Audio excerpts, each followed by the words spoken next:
Alors coucou tout le monde et bienvenue sur la chaîne des Philopolotes.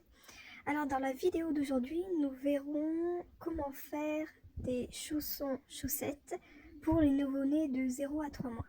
Pour cela, vous aurez besoin d'une pelote de 50 grammes, d'une paire d'aiguilles de 4 mm, d'une paire de ciseaux et d'une aiguille à laine. Alors tout d'abord, nous allons monter 22 mailles sur nos aiguilles. Nos 22 mailles montées, maintenant il nous faudra faire des augmentations un rang sur deux. Maintenant que votre premier rang est tricoté, il faudra faire des augmentations après la première maille. Donc c'est-à-dire on va tricoter la première maille, faire une augmentation à partir de la deuxième, et tricoter 9 mailles, faire une augmentation, tricoter 2 mailles, faire une augmentation, tricoter ensuite 9 mailles et faire une augmentation à la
toutes les mailles en maille endroit, sans augmentation.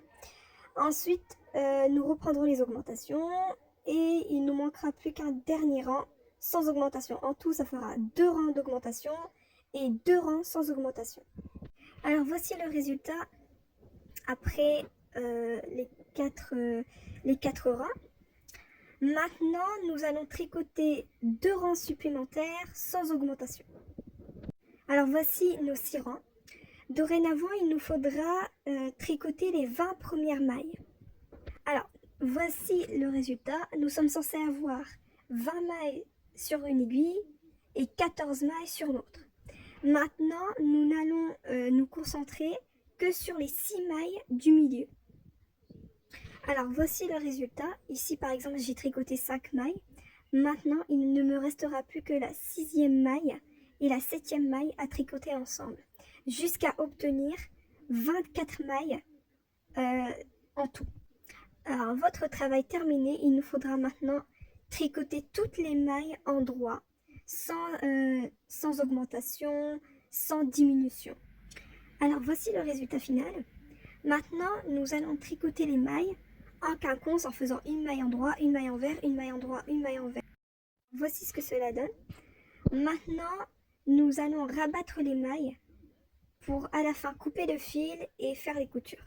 Alors maintenant, nous prenons la paire de ciseaux, nous allons couper le fil, l'insérer dans la dernière maille pour resserrer le travail et puis faire les coutures. Alors voici le chausson terminé. Si cela vous a plu, vous pouvez bien sûr vous abonner à la chaîne, mais également me retrouver sur Instagram, dont le nom apparaît dans la barre de description. Merci.